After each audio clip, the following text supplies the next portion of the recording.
No, really, thanks for the invitation. And, I got many people. That's nice. And this is a good reason to show our system. Yeah. Oh, yeah. So, ciao, everybody. So, first of all, you must remember that everybody that works in this university can enter for free to all our museums. Last year, number really, only 5,600 students visited our museum, which is a very, very low number. You are 75,000 plus PhD, postdocs. So please come, it's free. You will see it's beautiful. Yeah, I'm the president.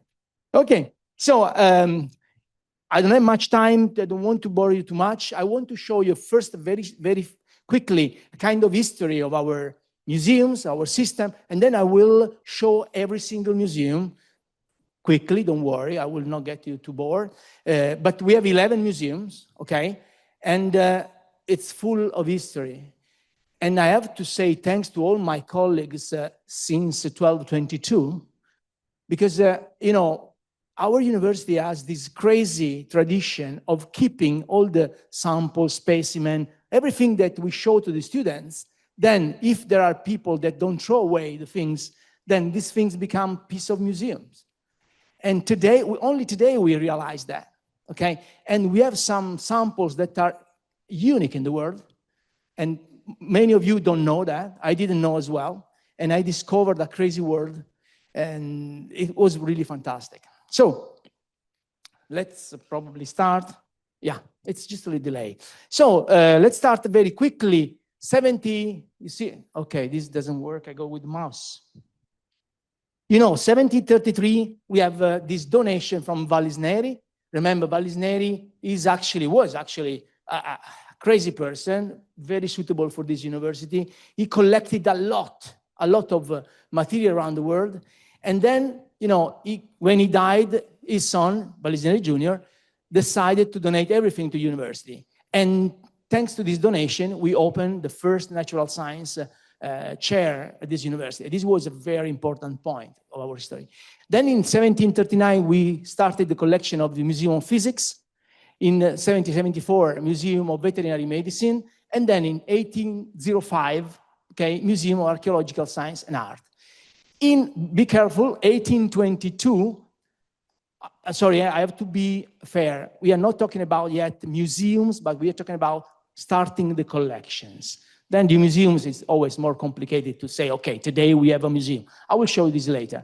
So, but in 1822, we had the first collection of Museum of Pathological Anatomy, so you should be aware about it. And in 1835, Botanical Museum. 1850, Museum of Adriatic Zoology in Chioggia, maybe you know it. And in 1869, the Museum of Zoology. Then 1882, the Museum of Mineralogy, my museum. Museum of Geology and Paleontology and Anthropology. 1941, Museum of Machines. We have a very small but very important museum of machines where we have the first car in Italy, so it's really nice.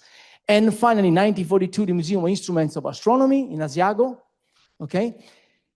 Then the last three, 1993, Museum of Education, 2019, the first Museum of Geography in Italy, and finally, my love, I can say that, right? Because it's 50% of the museum is geology, the Museum of Nature and Humankind in 2023. And this is where I offer you a visit with me as a guide, so you can come anytime you want. Okay, let's start with the first museum, Giovanni Poleni. This is the Museum of Physics, but then we decided to change the name because this great scientist, Giovanni Poleni, is never mentioned in important documents, but actually he did a lot of work. And therefore, we decided to change the name, and now it's called Museum Giovanni Poleni. You see there the website page where you can see and visit it. It's a small museum, but it's a really crazy jeweler. So you should visit. We have many colleagues around the world coming to Padua to visit this museum. Many people love history of science, and this is exactly what you should see. Okay, that's really important museum. Museum of Veterinary Medicine, it actually was founded in 1995 The museum has a very extensive collection of bone specimens, preserved sample, anatomical preparation, and this museum will be completely renewed in Corte Benedettina in Legnaro, maybe you know that, where we have a new museum of medicine, veterinary medicine, in a few months. Quite important investment, actually, but it's, again, you must know that the system of museum in Padua has around 30 permanent staff, which is a lot, right? It's like a small, quite good department, actually. We have several curators, we have several technicians of the collections, we have some restoration people, so it's a quite complex system, and you know, museums so small can reach 10,000 visitors per year, which is crazy because it means that our personal staff must work a lot to invite people to schools and do the presentation and everything. So it's quite extensive work. Museum of Archaeological Science and Art. So this was actually founded in 1905. In 1939-43, it was completely restored by the famous architect Ponti, Joe Ponti. And it was a very funny story because we discovered the value of the object made by Ponti just a few years ago when we discovered that one of our chairs was selling at the Christie's auction. We didn't know that. Somebody realized that one of our chairs of Ponti was in the process of being selling at 200,000 euros. I said, oh my gosh. Can you imagine the Aula Magna, which is completely done by Ponti? and one day during the meeting, I destroyed one chair. Because I'm not so thin, and so I moved a little bit when the director said something bad. I said, oh my God. So the museum is focused on ancient people of Mediterranean, Egypt, Greece. So it's really, again, these museums are small, okay? We don't care about the sites. We don't care about how many people can enter in there, but we care about the quality, the message, the story, and the teaching, because don't forget, these museums, all of them were, first of all, thought about teaching. And for students, this is really something they can touch everything every day. Okay, that's, for us, it's super important. You want to say something? We have I want to introduce the director of this museum, Professor Cristina Basso. But we have who actually you did it, dopo. Okay. Of course, I will not be able to tell you more than what is written here, because, I mean, it would be very bad that if I made some mistake here, I would not do this. But what I understood is that, again, it's not a big museum. Actually, you would never have a big museum with what there is inside this museum, okay? But apparently, this is one of the best we have in Europe. So really, please, I hope you can, did they visit? No? We will kill you and then analyze you. But first kill you. Okay. But anyway, we also have the normal anatomy, but at the moment we are trying to, it's a little bit complicated. Get it to get wet. Let's go ahead, please. Look at this guy. Probably you know this guy, right? So, Giovan Battista Morgagni, which is the name of the museum, of course. So, I mean, the first time I visited, I was really shocked. I said, oh my God, really we have these things in Padua. And of course, you have to be very good in explaining and let understand people the importance of what you are going to see, because it's really crazy. And I didn't know anything about it. Okay, the Botanical Garden, that's crazy again. Remember, okay, you know, the Botanical Garden is one of the most visited places in Padua. Last year we had 220,000 visitors. And since 2023, we also have the Botanical Museum, which is inside the Botanical Garden. And of course, this really completes everything, because we we finished just now to digitalize 600,000 specimens all over the world, what we call the herbarium. And it's crazy because we can study with many botanical gardens around the world. They come to Padua, we go around. So it seems it's very active place, and it works very well. So the Museum of Adriatic Zoology, Giuseppe Olivi, Again, this is in Chioggia. Again, it's in a very nice building, actually. The museum is very well visited. Also, in this case, we touched around 10, 12,000 visitors, which is really a lot for this kind of museum. Don't forget. And I want to show you our big friend, Olivia, sorry. Olivia is a basking shark, 8 meters long. It's great. And it was actually fished by mistakes in Venice. Actually, this shark arrived in Venice, and of course, the fishermen could not imagine that this was a very protected specimen. This is really, you cannot touch it. But then it was too late when we realized that it was died. And then now he's with us in Chioggia, so you can visit him. Difficult to preserve everything because you must have temperature, humidity, and it's quite. Enrico Bernardi Museum Machines. Remember, this is again, many really passionate about engineer come to Padua to see this small museum. Just a few samples, I call samples, everything samples. But this machine is now, we are trying to understand how to, until some years ago, the machine was perfectly working. Now we lost the receipt for doing the benzene. Yeah, because it's not, you have to, it's complicated. And now we have to find a way, but it works. The Museum of Astronomy Instruments. Well, this was, the Galileo Astrophysical Observatory was built in 1942. Asiago, maybe Asiago is around 100 kilometers from Padua. It's a beautiful place to visit, actually. And we have all these beautiful instruments there. We now also open up a new position for curator of this museum. So absolutely a place to visit. And you see, this is when the Galileo is working. Okay. Museum of Education. This was founded in 1993.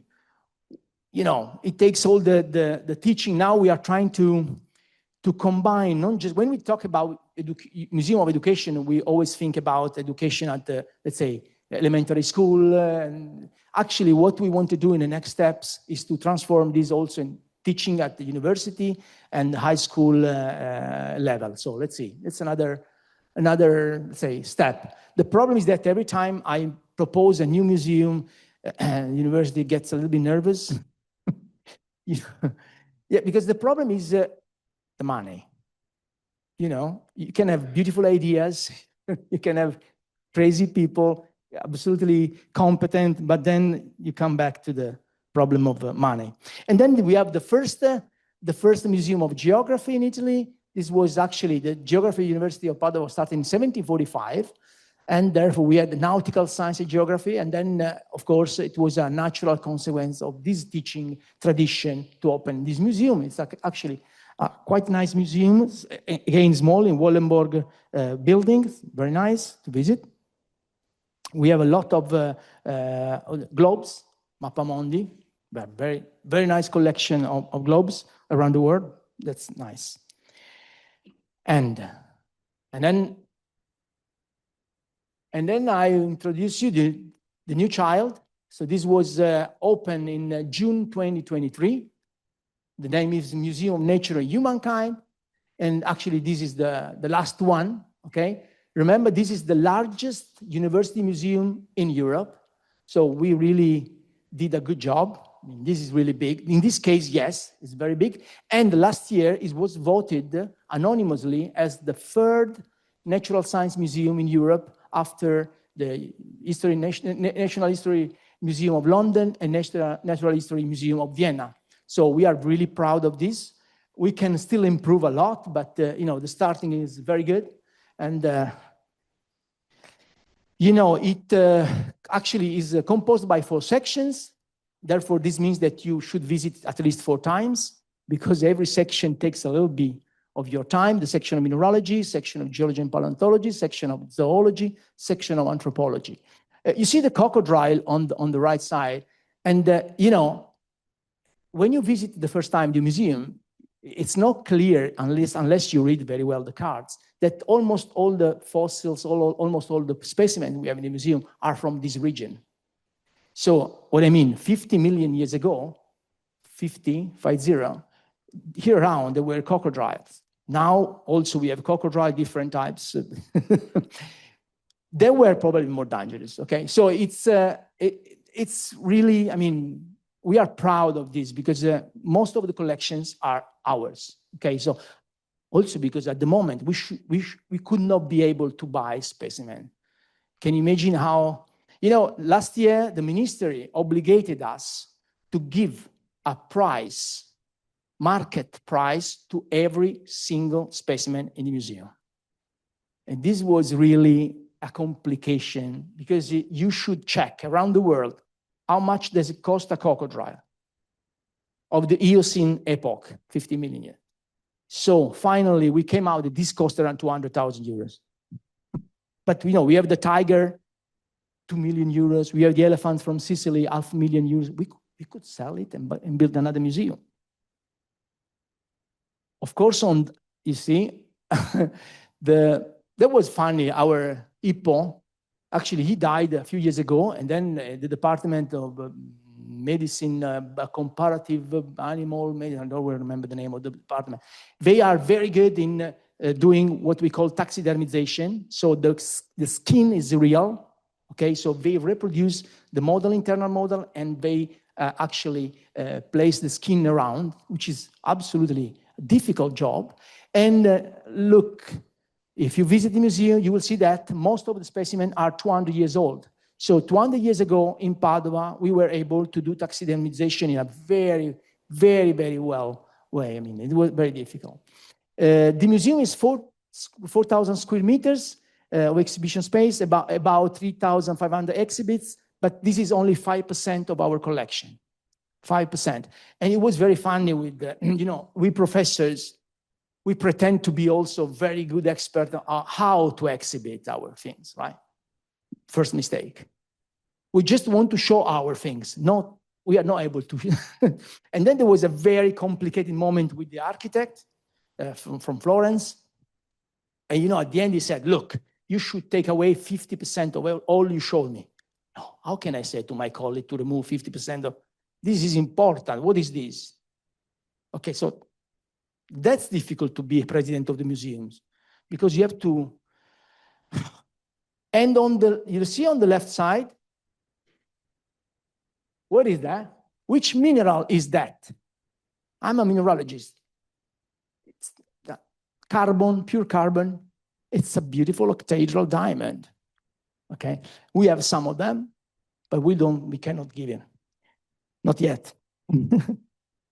Okay, so again, remember all our music. Look at the tiger on the left. Look at the tiger on the left. The tiger is unique in Italy, one of the 4 in all Europe, and this is the best in Europe. And then we spent another 40,000 euros to do the replica. Because you are part of the university, right? We spent 30 million euros to do this museum. Please visit it. Otherwise, really, we spend money for nothing.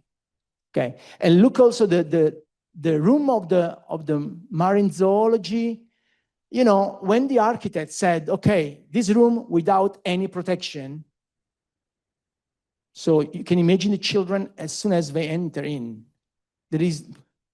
and then we had to employ a person that stayed there all day long to check that nobody touched anything. But it's beautiful, okay?